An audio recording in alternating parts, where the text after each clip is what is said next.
All right. Hello, everybody. Today we're doing a group presentation on communication and a book we all read together. I'm Carson Schaefer. I'm Gabby Spitz. I'm Jake Slaughter. And I'm Gavin Sidhu. All right. So first, we want to educate you on what it was we learned about. So we read a book called The 4 Essential Keys of Communication by Bento C. Leal.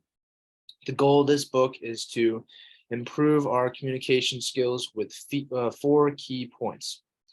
These 4 key points are built around the empathy skill. What is empathy? Empathy is your ability to feel what another person feels, to put yourself in their shoes. This is the why we communicate. It's the core to our communication. It helps us to really connect to people emotionally. It deepens our bonds with them, and through deeper bonds, that is how we make lifelong friends. And who doesn't want lifelong friends? So the first key he tells us about is the empathetic awareness skill. This is essentially just being aware that everyone around you is unique and has value. Doesn't matter if you don't like them, you like them. They're not nice, they're nice. They still have value, they're still unique. And this is also being able to see that value and uniqueness within yourself. Nobody else is like you, and you have to be able to see the good within yourself and others to really get something out of trying to communicate with other people. This also means having a growth mindset. So sometimes communication is tough. Sometimes you don't want to do it, but having a growth mindset means always looking at it with seeing it as an opportunity and a chance to learn more about who you're talking to or learn more about yourself.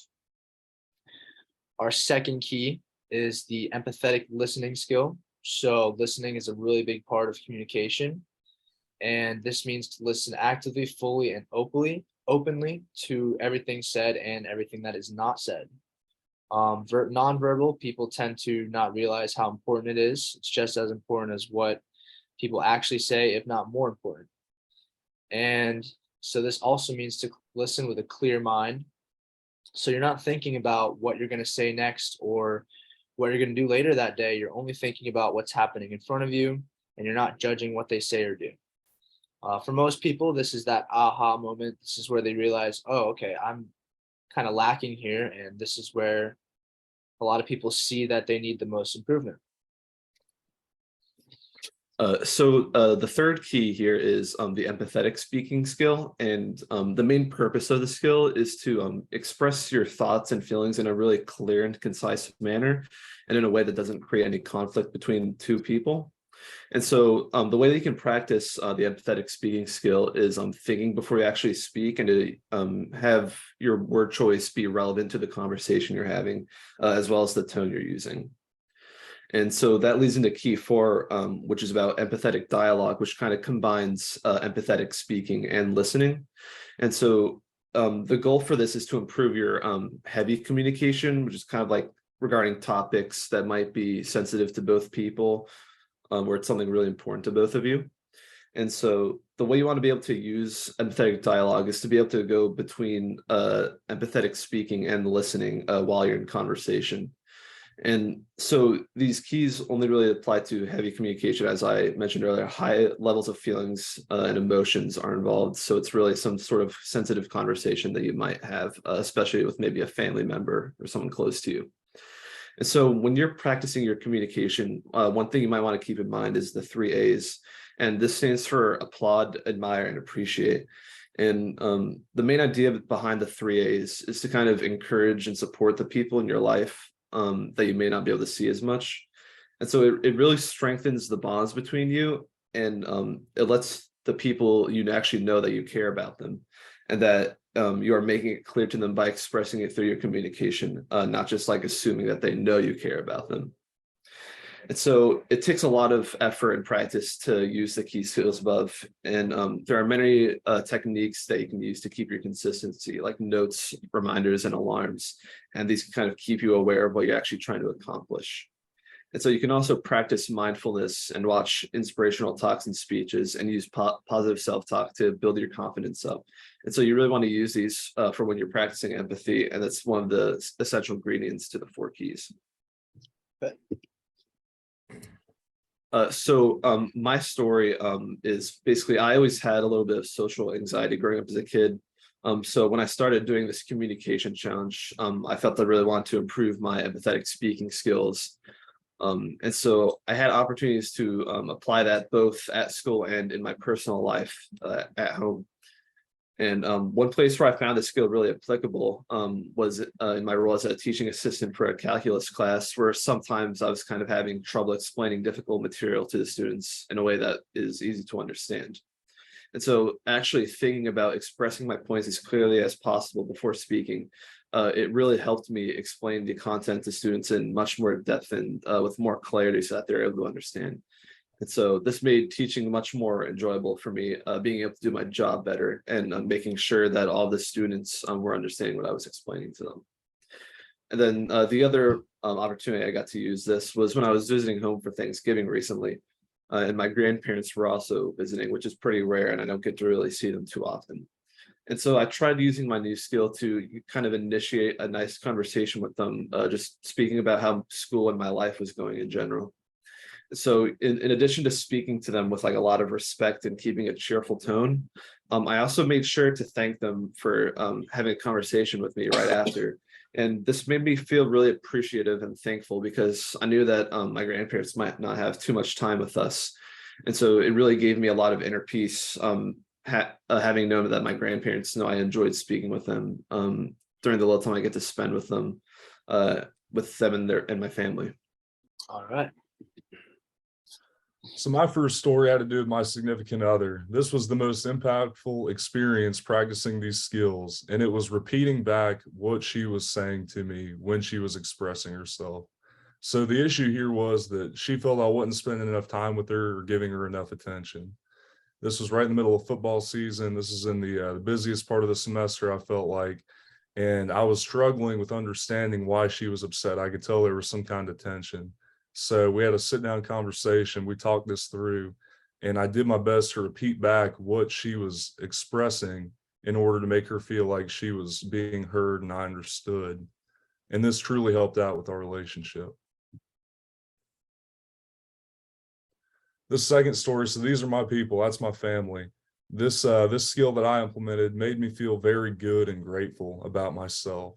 My family has been there for me since day one. They always want to listen. They're always looking to help me walk through and talk through any issues I have. This issue could range from life to school to football to relationships. I mean, this could be something as simple as calling up my mother, asking about a math problem, to talking about life with my dad and, getting a job through my career. All these skills, especially being thankful for them, really helped me out. All right. And for my story, I just wanted to talk about my roommate. And what I needed to work on the most was my empathetic speaking skill, because sometimes when I have problems with people or there's something going on, it's hard for me to express that clearly and so that they know what my problem is. So our problem was really just that I felt he wasn't really contributing around the house the same amount I was. I felt it was more like, 70-30, and I was kind of doing the heavy lifting, dishes, trash, stuff like that. And I wanted him to realize that I had a problem, but without saying anything. So I would kind of leave the trash full. I would just leave dirty dishes in the sink, even though that's just something I personally don't like to do. And he just never really figured it out. And so after reading this book and, seeing that talking is kind of the only way to really tell him what I want, I just went for it. And I spoke to him. I thought about what I was going to say, and I made sure I said it without having a negative tone. That way he would be really receptive to what I had to say. And he fully understood. He didn't really realize because he's more okay with leaving things a little dirtier than I am. So we kind of reached the conclusion that, he can do more and he will do more. So I'm really happy that that's been happening, because now I feel like the house is a little cleaner all the time. And I also am really happy that I was able to get my thoughts across and that it worked out so well. So I'm definitely going to be taking this skill with me in other places in life. I've recently practiced two specific instances using these effective communication skills that we learned from the book. And the first instance that I can think of over this past month practicing these skills was in my personal life, just talking to my friends. I currently live in a sorority house with 40 other girls. So practicing effective communication all the time can be pretty tricky at times, especially because we're such a tight knit group of girls and we often butt heads. But I realized that in order to have more effective and more productive conversations is by fully listening to the other person instead of jumping to conclusions and kind of giving my friends the benefit of the doubt. A lot of times I experience frustration when talking to them. If like my friends who live across the hall are too loud when I'm trying to do work in my room, or if I'm about to take an exam and like I'll text in our group chat and be like, guys, I'm about to take an exam on honor lock, please just be quiet. And a lot of times I can still hear the background noise. So it's kind of just after like moments like this, just expressing how I've been feeling and kind of just listening to what they have to say. A lot of times they're very empathetic and show sympathy, and they say that they won't do it again, and kind of just confronting people in a calm and positive way, I thought has been very effective. And then another time that I've practiced these skills is just in daily conversation with my mom. We like call each other like every single day, and I kind of took for granted how nice it was to have my mom and both my parents just check in on me all the time. And so I practice these skills by thanking my mom at the end of our conversation, just for talking to me, seeing how my day was, like talking about anything we normally do talk about, but I kind of normally just let it pass and don't thank her enough for listening to me. Good. So while practicing these skills, I didn't realize that they're actually harder than I initially thought they were. Going into this activity and the 12-day challenge, I kind of thought a lot of these skills were common sense and that I had already practiced these skills in my communication, but it turns out I didn't. And I found that while using these effective communication skills, especially listening to the recipient and kind of internalizing what they have to say, made the communication a lot more effective and productive. And yeah.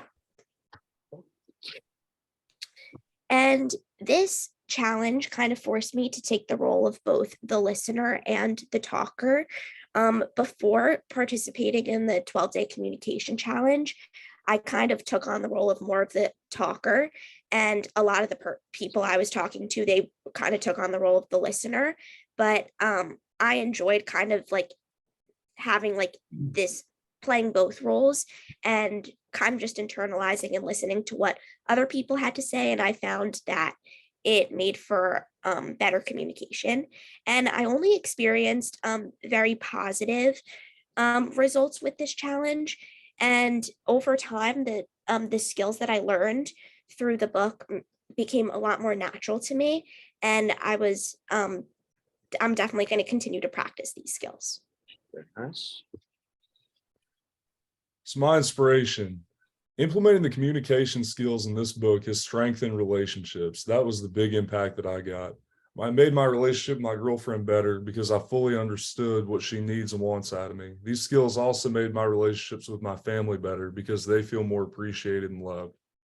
Truthfully, I've always had issues with and struggled to understand, communicate, and empathize with others.